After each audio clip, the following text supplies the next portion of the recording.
नमस्कार मंडळी.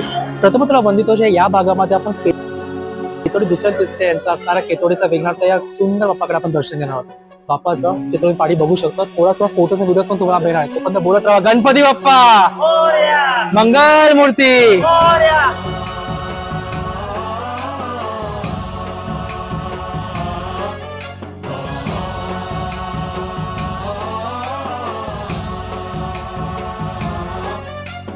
गणनायकाय गणदैवताय गणाध्यक्षाय धीमहि गुणशरीराय गुणमण्डिताय गुणेशानाय धीमहि गुणातीताय गुणाधीशाय गुणप्रविष्टाय धीमहि एकदन्ताय वक्रतुण्डाय